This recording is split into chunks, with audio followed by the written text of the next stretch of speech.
Estamos aqui para mais um programa da série Pátio da Cruz, dedicado ao tema das políticas públicas à luz da doutrina social da Igreja.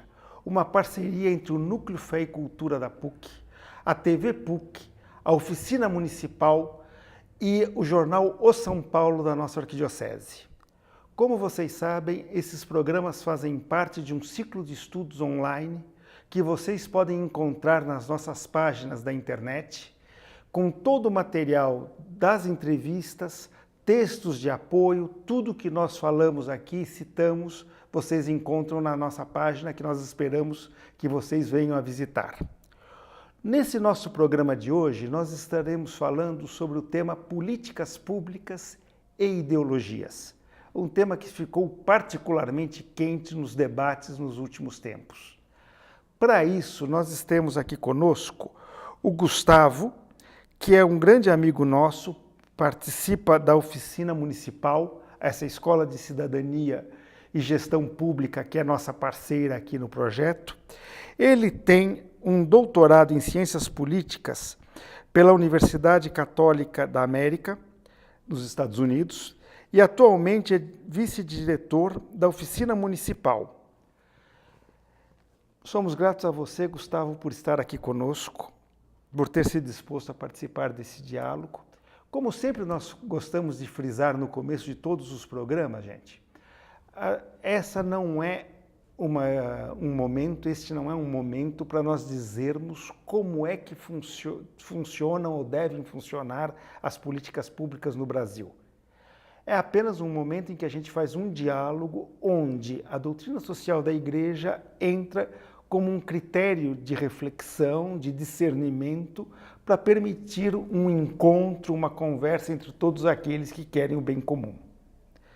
Muito obrigado, então, como eu tinha dito para você, Gustavo, e vamos com a nossa conversa de hoje. Bom, já entrando no tema, os documentos da Igreja falam muito de ideologia, denunciam frequentemente as ideologias. É importante a gente ter claro, gente, que existem várias ideologias que são criticadas nos documentos da Igreja, o coletivismo, o seu oposto, que é o individualismo, a ideologia do progresso e a sua ideologia oposta, que é o tradicionalismo, o secularismo, a ideologia de gênero, que a gente ouve falar com mais frequência nos últimos tempos. No sentido mais geral, ideologia é sempre entendida na doutrina social da Igreja como uma visão reduzida da pessoa humana e da realidade. Bom, Gustavo, você pode nos explicar do que se trata essa visão reduzida de realidade que a doutrina social da Igreja tanto fala? Primeiro, eu queria agradecer o convite e dizer que é um grande prazer estar aqui e poder participar desse programa, conversar contigo e com o público do programa. Então vamos lá, falando sobre ideologia, acho que primeiro a gente tem que lembrar que essa é uma palavra usada em vários contextos diferentes, com significados diferentes. Por exemplo, você pode falar de uma ideologia política de um partido político. E aí isso não é necessariamente a mesma coisa que essa ideologia como uma visão redutiva da pessoa, da realidade humana.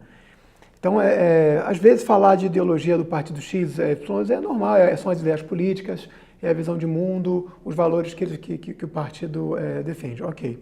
O problema, de fato, é quando a gente tem na cabeça e na boca das pessoas essa ideologia que é como se fosse uma espécie de trava, né? de filtro através do qual a pessoa vê tudo. E aí é que está a redução da realidade humana. Como é que isso funciona? Uma ideologia, em geral, ela pega um aspecto da realidade, ela pega um sintoma, uma dimensão, e ela procura explicar toda a realidade, tudo o que acontece, as causas dos problemas, ou eventualmente as soluções dos problemas, em termos dessa dimensão. Por exemplo, o cientificismo, ele reduz o conhecimento objetivo do mundo, a experiência objetiva do mundo, ao que a ciência pode comprovar. E exclui do que seria um conhecimento legítimo, que tem autoridade, né, nos debates, etc. e tal, experiências religiosas, experiências estéticas, até morais às vezes. Então, é uma redução muito forte. Você tem o economicismo que reduz o ser humano a uma criatura que produz, consome e troca, e só vive nesse plano do consumo material. E por aí vai, né? Tem os outros que você citou aí.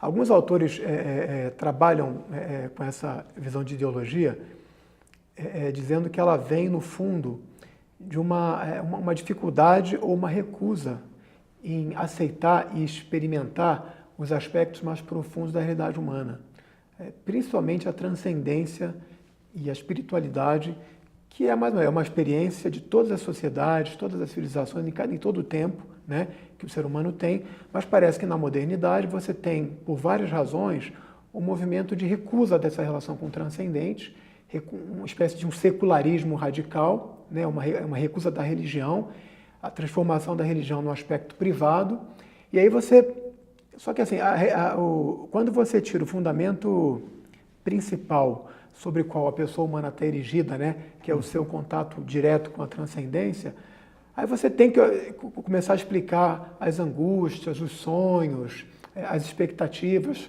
do ser humano e da sociedade de outra forma. Aí vem as promessas de paraíso terrestre através de revoluções, aí vem a ideia do progresso indefinido da ciência que vai levar a uma humanidade sem problemas, sem doenças, sem morte. Aí você começa a ter um monte de substitutos dessa transcendência na figura das ideologias. No fundo, é como se a gente ocupasse aquela frase que vem do Gênesis, eles querem ser como deuses, a gente ocupa o lugar do Deus que tem acesso à realidade como um toda e recusa a nossa existência como existência contingente, limitada, né? Nós não temos acesso ao todo da realidade, mas nós temos sim acesso a um conhecimento do que nos transcende, ao conhecimento do mundo, ao conhecimento das emoções, das relações pessoais. É como que nós recusamos o mistério para poder controlar a nossa realidade. Entendi. Isso é um grande perigo que a ideologia traz. Perfeito. Bom, saindo agora então um pouco do âmbito teórico, vamos entrar nos problemas práticos das ideologias na nossa sociedade de hoje.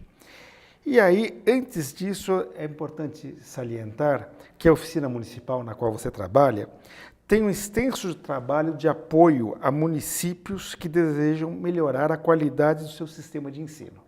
Então, você não é só um teórico que conhece a teoria da ideologia, mas é um cara que está ligado aí ao trabalho prático de melhorar a qualidade do ensino nos municípios do Brasil, etc.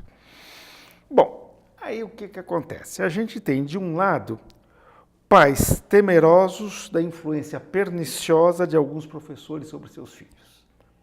O professor tem uma ideologia X, Y, Z, que é diferente da educação que a criança recebe em casa, e vamos por aí afora. Do outro lado, nós temos também muitos pedagogos que dizem que não contar com a colaboração dos bons professores na educação das crianças seria pior ainda, porque significaria deixar essas crianças nas mãos de ideólogos muito mais inconsequentes do que os professores, deixar na mão de uma mídia moralmente perniciosa e assim por diante. Então, de um lado, gente que quer proteger os filhos deles dos professores, do outro lado, gente que diz, mas sem os professores, seus filhos vão estar ainda mais desprotegidos. Para vocês que têm essa experiência na oficina municipal, como é que a gente pode fazer para superar esses dois problemas? A gente não quer sair de um para cair no outro, seja ele qual for, certo? Então, como é que a gente supera esses dois problemas? Então, primeiro, eu acho que a gente tem que lembrar na prática o que a gente quer que a educação que nossos filhos têm na escola e fora da escola também, na comunidade, em casa, o que a gente quer que essa educação produza? A gente quer que ela produza pessoas com conhecimentos, com valores, com uma experiência múltipla, integral da vida humana. Então, o aspecto cognitivo, o aspecto emocional, social, as questões também, por que não, políticas, democráticas, de participação. A escola deve ser um ambiente em que o aluno aprende matemática, aprende a conversar com o outro, a debater com o outro, aprende a se fazer ouvir pelo professor, pelo diretor, né? No fundo, a escola tem que ser, se ela quer ser uma produtora de cidadãos, ela tem que ter no seu dia a dia essas oportunidades de aprendizagem prática do que é ser um cidadão. O que acontece? Aí tem dois problemas que eu acho que a gente precisa olhar um pouquinho para poder depois responder essa pergunta.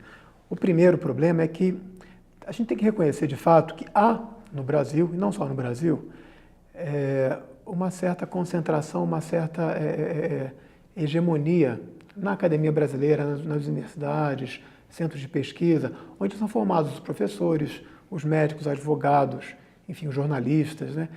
Há uma certa predominância de determinadas visões, linhas de pensamento, em geral, que olham mais para a questão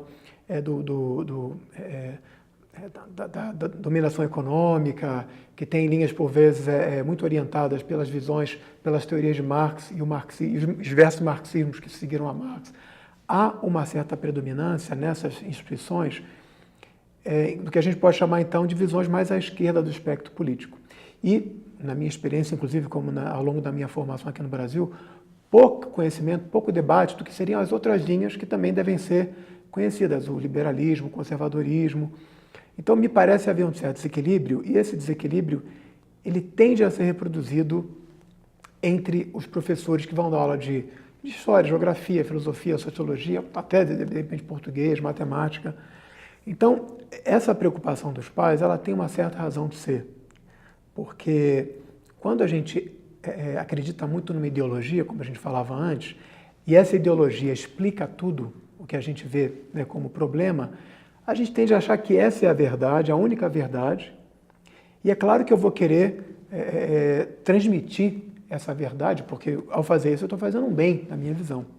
O problema é que, como a gente já falou, é uma visão parcial que quer ser vista como total. Desculpe, só você está dizendo, então, que, por exemplo, um professor ideológico, nesse sentido que você está dizendo, não é uma má pessoa, uma pessoa que está querendo ensinar para os nossos filhos aquilo que ele acredita ser uma coisa boa. Com certeza, o que ele acha que é o mais justo, que é o mais digno, que é o mais adequado.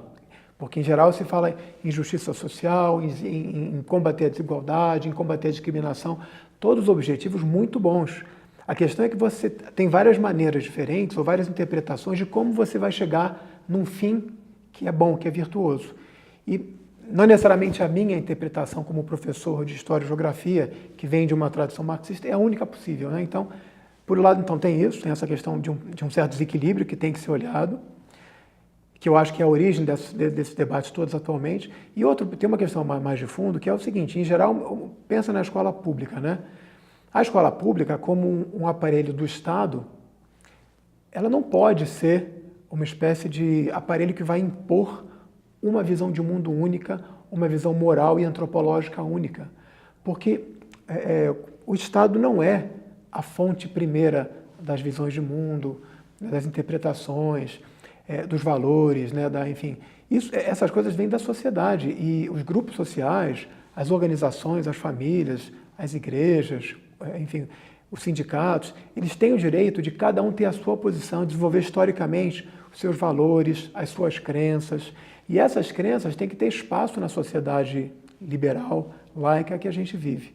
Então, uma escola pública, ela não pode ser um espaço em que só se impõe uma visão possível, porque ela tem que ter abertura para as várias visões que estão na sociedade. E o que a gente quer, então, no fundo, me parece, é que a escola seja um lugar onde haja múltiplas visões, múltiplas interpretações, múltiplas soluções sendo debatidas, colocadas em confronto, explicadas, exploradas. Então, eu vou falar um pouco sobre a maneira de olhar mais à esquerda, marxista ou social-democrata, perfeito, vou trabalhar isso com os meus alunos, mas também tem que pensar que há outras propostas políticas econômicas que dizem também querer atingir um bom objetivo. E eu vou precisar saber quais são elas, explorá-las a fundo para poder confrontar. Não adianta nada eu pegar a minha visão, que eu acho que é boa, e debater com uma visão que é uma caricatura da outra, né? Se fala até o tal do espantalho em inglês, né? Então eu vou criticar uma visão que não é a minha, mas na verdade essa visão que eu estou criticando é uma caricatura, não existe, né? É muito fácil bater numa caricatura. O que eu tenho que fazer é olhar com cuidado quais são as múltiplas posições presentes na sociedade e aí sim promover um debate plural.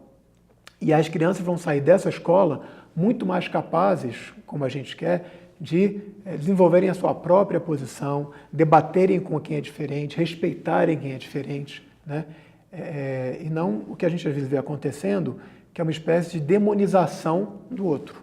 Isso é ideológico. Quer dizer, não seria a questão de você calar o professor, mas de você ter várias vozes de professores adequadas para se apresentar, representando várias situações da sociedade. Pois é, eu acho que você tem vários professores, você pode criar debates em que eu chamo... Por que só o professor também pode ou deve ser a fonte de conhecimento? Eu posso chamar, e com certeza em uma turma de alunos, etc. e tal, eu vou ter pais de alunos, pessoas conhecidas que vão poder, de repente, ver um debate numa sala de aula, cada um defender uma opção. Ou eu posso pedir para os alunos mesmos pesquisarem, né, enfim, na internet, nos jornais, com pessoas conhecidas, prepararem uma defesa de um determinado ponto de vista, e aí você tem na sala de aula um debate entre várias posições fundamentadas em que cada um está procurando defender da melhor maneira possível a cada posição. Então é isso, é você ter uma pluralidade de visões na escola, sabendo que todo mundo tem o direito de ter a sua, no fundo, né?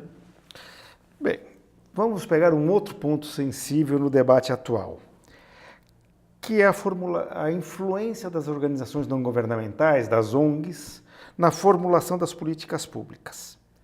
Por que esse é um tema particularmente sensível para a doutrina social da Igreja?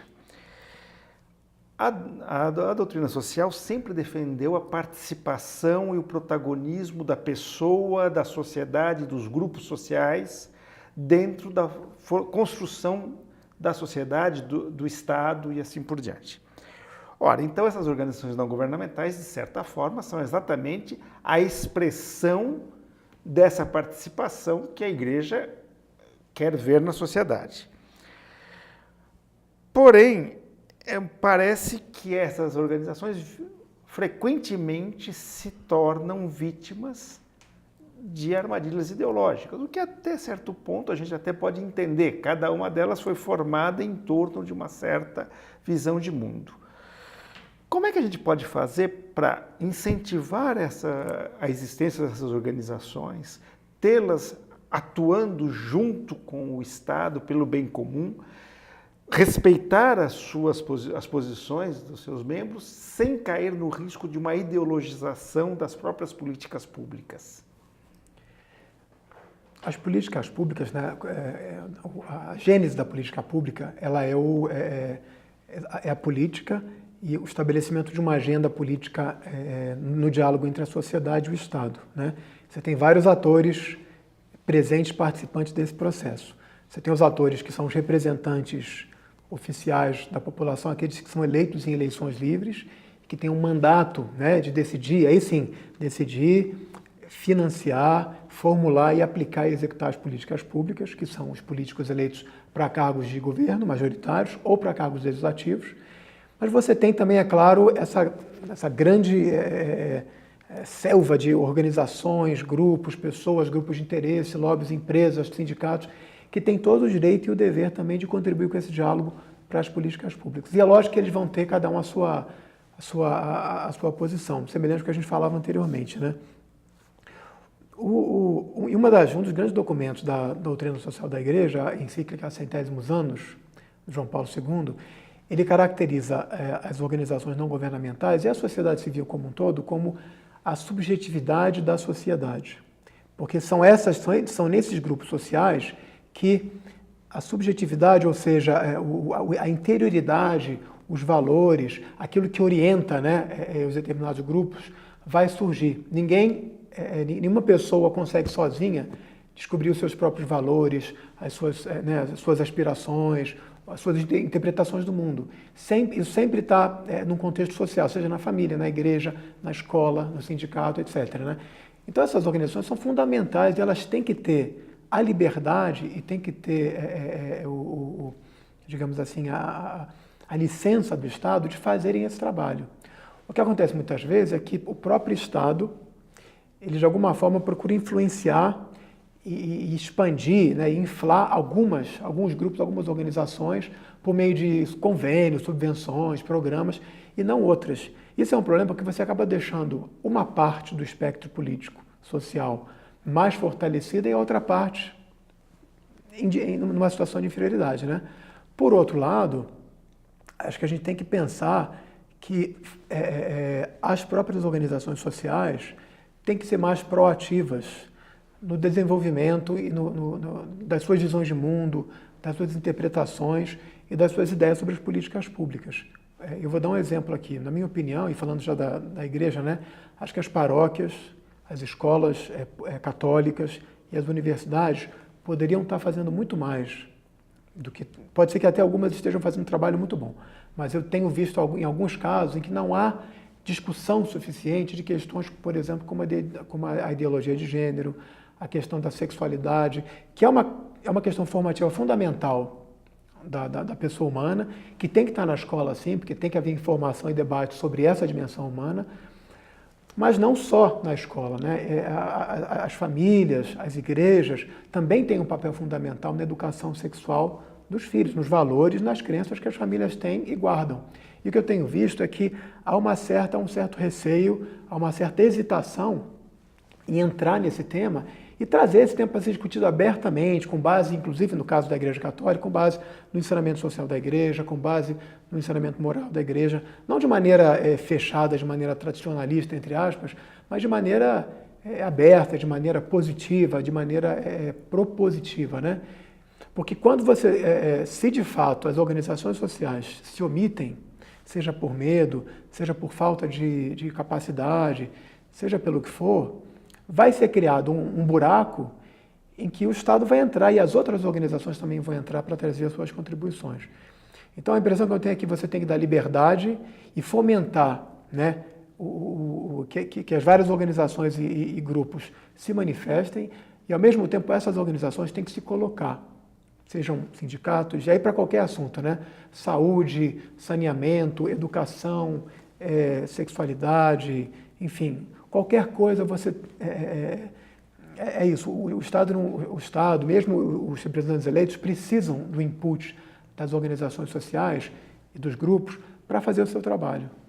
Interessante, vendo as duas respostas suas, às vezes a gente pensa que a solução é ter, digamos, menos ideologia, e você, em vez de falar de ter menos ideologia, você está falando de ter mais posicionamento, mais clareza das posições. Então não é uma questão de menos, mas de mais. Termos mais posicionamentos. Bom, a gente já está indo para o finalzinho do programa e eu gostaria de te ouvir sobre uma questão. Bom, falamos sobre a ideologia nas políticas públicas, etc. Mas como é que fica a questão da ideologia na nossa vida pessoal? Se a gente pensasse como se fosse, digamos, uma sese pessoal anti-ideologia ou um posicionamento de diálogo anti-ideológico com os outros, como é que a gente pode fazer isso? Eu acho que é natural do ser humano querer sentir uma certa segurança, que vem daquela sensação que você tem quando parece ter encontrado finalmente uma visão verdadeira do mundo. Agora finalmente eu sei o que é verdade, eu posso me apoiar nisso para fazer minhas escolhas. Isso pode levar a essa atitude defensiva. Então, se isso é verdade, eu não quero nem saber do outro, o outro está errado, o outro é uma ameaça, e aí você cria essa atitude ideológica. Como é que a gente pode lutar contra isso? Acho que a gente tem que voltar, no fundo, como é que é essa experiência de encontrar a verdade? Pensando por aí. É uma espécie de humildade espiritual e humildade intelectual. Humildade intelectual não significa relativismo, dizer que todo mundo é igual, que não tem verdade. É um pouco diferente. Humildade intelectual é você saber que a verdade que você encontrou não é, de uma certa forma, não foi você que encontrou e controlou e descobriu a verdade, mas você foi encontrado, conquistado por essa verdade. E a verdade sobre a nossa vida, sobre a nossa condição, é muito maior e mais ampla do que a gente pode querer saber, querer controlar. O que isso significa? Bom, eu sei que essa minha posição, a minha visão de mundo, a minha visão de Deus, de ser humano, etc. e tal, é uma verdade muito forte porque ela corresponde à minha experiência. Porém, eu sei também que a minha experiência não exaure tudo que há para ser descoberto. O outro pode me trazer informações, perspectivas, experiências que eu não tenho, e que podem me enriquecer com essa diferença. Eventualmente eu vou poder dialogar com ele, porque alguma coisa que ele está falando me parece que não é muito correto, mas me parece que essa abertura, primeiro, essa humildade de saber que eu encontrei, sim, fui encontrado pela verdade, mas que não sou o dono dela, pelo contrário, sou um servo da verdade. E vou sempre poder ser enriquecido pelo diálogo com o outro. E aí outras experiências, outras culturas, outras visões de mundo. Algumas pessoas têm uma ênfase maior numa área da realidade que eu não estou muito acostumado. Então, vejam só como estão vendo os indígenas, ou as pessoas mais pobres. Então, eu sou enriquecido por essa sensibilidade que me faz abrir a minha experiência para outra experiência que eu não estou muito acostumado. Então, no fundo, é a gente, por um lado, saber que está sempre disposto a dialogar, porque no diálogo a gente pode aprender, que a gente precisa entender o que o outro quer dizer para a gente, antes de poder criticar o que o outro está falando, né? Então, eu não estou imune, inclusive até errado, então eu tenho que entender o que o outro está falando, porque às vezes algumas das coisas que ele vai me falar corrigem algumas pressuposições que eu tenho, e entendendo melhor o que ele fala, eu posso ajudá-lo também a corrigir as dele, né? E finalmente, um diálogo, como é que a gente pode fazer isso, né? No fundo, é um diálogo em que eu não chego com aquela vontade de vencer, digamos assim, porque não é uma disputa, não é uma corrida, é uma troca, né? É um encontro de outra pessoa. É um diálogo em que eu, no fundo, estou abrindo alguma coisa estou doando, né? Estou apresentando algo que é valioso para mim, como uma espécie de presente e de dom. E eu acho que eu vou mostrar muito mais que esse presente, que esse dom é valioso para mim, o meu conhecimento, a minha posição, à medida em que eu viver, né? Concretamente, em que eu puder dar testemunho, né, dessa verdade que eu vivo nas minhas ações, na minha vida cotidiana, na maneira como eu me comporto, na maneira como eu falo, né? Se eu sou um cristão que acredito, né, na misericórdia, no amor ao outro, no perdão do pecado, etc, etc, eu não posso chegar para um outro, que mesmo que eu acho que está errado, com pedra na mão. A gente sabe que, né, na verdade, pedra na mão é só lembrar daquela parábola da mulher pecadora que o pessoal foi jogando as pedras no chão. Então, no fundo, é se desarmar e entrar no diálogo com essa vontade de abrir, oferecer um pouco do que é bonito, belo e verdadeiro para aquele que está conversando comigo. Tá, ok, Gustavo, te agradeço muito. Nós agradecemos, então, ao Gustavo Santos por esses momentos conosco e lembramos a todos vocês que podem encontrar todo o material desse projeto no nosso site na internet. Até logo e até a próxima para todos nós.